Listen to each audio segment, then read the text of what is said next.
નમસ્કાર દોસ્તો, વિડીયોને ખૂબ શેર કરો, દરેક લોકો સુધી પહોંચે. ભારતીય જનતા પાર્ટીના જે સમર્થકો છે એમને પણ આપણે જરા મુંહતોડ જવાબ આપીએ. જ્યારે કોઈ સારો માણસ, સજ્જન માણસ લોકોની સેવા કરવા માટે, લોકોની તકલીફો દૂર કરવા માટે આ તાનાશાહી સરકાર સામે ચૂંટણી લડવા માટે મેદાનમાં ઉતરે છે, અને ખાસ કરીને જ્યારે એ વિપક્ષમાંથી ચૂંટણી લડતા હોય ત્યારે એમના પોસ્ટ હોય, એમની વિડીયો હોય, એમના ફોટાઓ હોય, એમની ઉપર ખૂબ ખરાબ કોમેન્ટ આવે છે. અને એ ખરાબ કોમેન્ટ કોણ મારે છે? ભારતીય જનતા પાર્ટીના સમર્થકો. કારણ કે ભારતીય જનતા પાર્ટીની સામે એ લડે છે.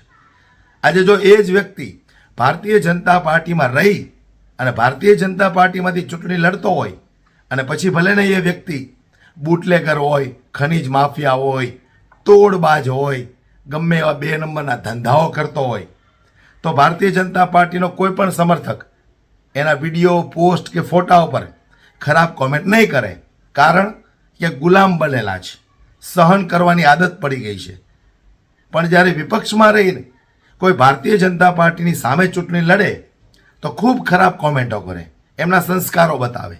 પણ એવા લોકોને મારે ખાલી એટલું જ કહેવું છે કે આ સુરત શહેરની અંદર આજે દારૂ, ડ્રગ્સ, ચરસ, અફીણ ગલીએ ગલીએ, નાકે નાકે મળવા માંડ્યું છે. બેન દીકરીઓ સલામત નથી, લોકોને સારું શિક્ષણ મળતું નથી, આરોગ્યની સારી સુવિધા નાના નાના માણસોને મળતી નથી. સોસાયટીની અંદર ઘણા બધા પ્રશ્નો છે. હું જ્યાં છું, જ્યાંથી ચૂંટણી લડું છું, કતારગામ વોર્ડ નંબર 6માં પીવાના પાણીની સમસ્યાઓ છે. શુદ્ધ પીવાનું પાણી નથી મળતું. લોકો બેફામ ગુંડાગર્દીઓ કરે છે, લુખાગીરીઓ કરે છે. આજે યુવાધન જે ડ્રગ્સના રવાડે ચડી ગયું છે, એમના મા બાપને પૂછો તમે. એક વિધવામાંનો એકનો એક દીકરો જો દારૂની લત લાગી જાય અને દારૂના ધંધા કરવા મળે અથવા તો દારૂ પીવા મળે છે, એની જિંદગી બરબાદ કરી નાખે છે, ત્યારે એમની વિધવા માને પૂછો. પણ તમે નહીં પૂછી શકો, કારણ કે આ સવાલ તમે તમારી સરકારને પણ નથી પૂછી શકતા. તમારી અંદર હિંમત છે જ નહીં. તમે લોકો ગુલામ બની ગયા છો. કોઈ સારો માણસ કંઈ સિસ્ટમને બદલવા માટે ભારતીય જનતા પાર્ટીની વિરુદ્ધ ચૂંટણી લડે છે તો એના વિડીયો, એની પોસ્ટ, એના ફોટાની અંદર તમે માત્ર ને માત્ર ખરાબ ગાળોવાળી કોમેન્ટ જ લખી શકો. એમના ફોટા એડિટ કરી શકો. હાથમાં શરાબની બોટલ પકડાવી એમના ફોટાઓ એડિટ કરીને વાયરલ કરી શકો. અથવા તો કોઈ બીજા ધર્મની ટોપીઓ પહેરાવીને તમે એમના ફોટા વાયરલ કરી શકો. તમે માત્ર આ જ કરી શકો છો. ક્યારેક પૂછો તમારી આત્માને કે તમે કઈ પાર્ટીને સમર્થન કરો છો. જે પાર્ટીએ ગુજરાતની અંદર છેલ્લા 30 વર્ષની અંદર આપણે ક્યારેય ડ્રગ્સનું નામ નહોતું સાંભળ્યું, આજે એ ડ્રગ્સ ગલીએ ગલીએ, નાકે નાકે મળે છે. કોમર્શિયલ બિલ્ડિંગોની અગાસીઓમાંથી ડ્રગ્સ, એમડીના ઇન્જેક્શનો મળે છે. અરે નસીબદાર છો તમે, નસીબદાર છો કે તમારા દીકરાને આ લત નથી લાગી, એટલે તમે બેફામ કોમેન્ટ કરી શકો છો. પણ પૂછો એવા લોકોને કે જેમના દીકરાઓ ડ્રગ્સના રવાડે ચડી ગયા છે, દારૂની લત લાગી ગઈ છે, બીજા ત્રીજા ધંધાઓ કરવા મળ્યા છે, આજે એ પાછા વળી શકે એમ નથી, ત્યારે એમના માવતરને પૂછો કે એમની શું હાલત છે. તમે નહીં પૂછી શકો, કારણ કે તમારો આત્મા મરી ચૂક્યો છે. તમને ગુલામી કરવાની આદત પડી ગઈ છે. આ વિડીયોની અંદર પણ ભરપૂર મને ગાળો આપશો, આપો મને ગાળો, મને કોઈ વાંધો નથી, કોઈ તકલીફ નથી. મને ગાળો આપવાથી જો તમારું સારું થતું હોય, દેશની જનતાનું સારું થતું હોય, ગુજરાતની જનતાનું સારું થતું હોય, સુરતની જનતાનું જો સારું થતું હોય ને, તો મને બેફામ ગાળો આપો, મને કોઈ વાંધો નથી.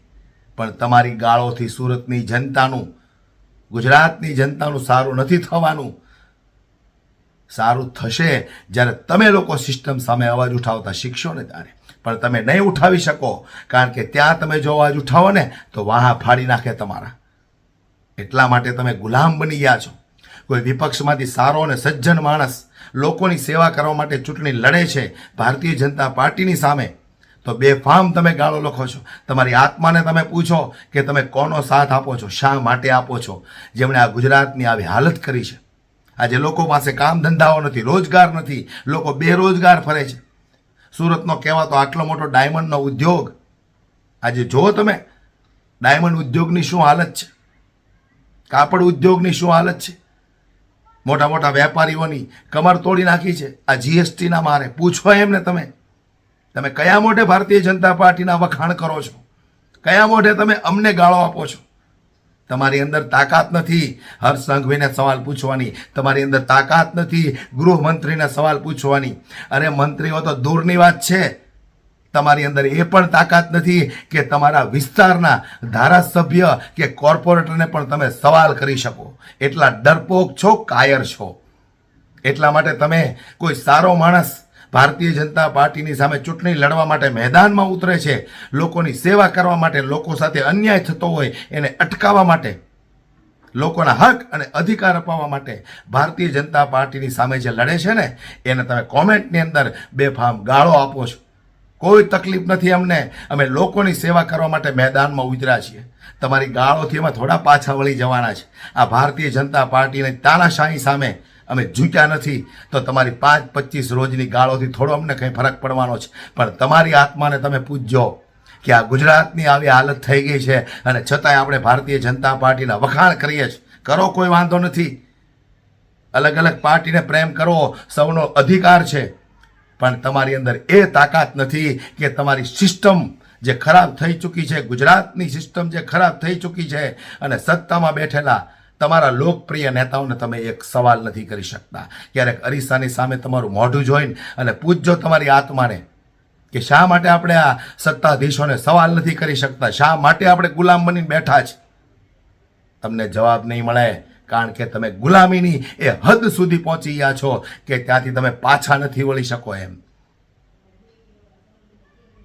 માટે જે લોકો લડે છે, લોકો માટે લડે છે, એને સાથ સહકાર ન આપી શકો ને તો કંઈ નહીં, પણ સારી વાત કરો. લોકો માટે, લોકોના હિત માટે જે લડે છે એને સમર્થન કરો. પણ તમે આ ક્યારેય નહીં કરી શકો, કારણ કે તમે કમળ ગળી ગયેલા છો. દોસ્તો, આ વિડીયોને ખૂબ શેર કરજો, દરેક લોકો સુધી આ વિડીયો પહોંચે. અવશ્ય આ વિડીયો લોકો સુધી પહોંચાડો. જય હિન્દ, જય ભારત. અને જતાં જતાં એક વાત કરું છું કે તમારી ભારતીય જનતા પાર્ટીની તાનાશાહી સામે અમે ક્યારેય ઝૂક્યા નથી અને ઝૂકવાના નથી. અમે ક્યારેય તૂટ્યા નથી અને તૂટવાના નથી. તાકાત હોય એટલી તાકાત લગાડી દે. પોલીસ, કાનૂન, કાયદા જે કંઈ અમારી પાછળ લગાડવું હોય એ લગાડી દે. અમે ચૂંટણી લડવા માટે નીકળ્યા છીએ, લોકોની સેવા કરવા માટે નીકળ્યા છીએ.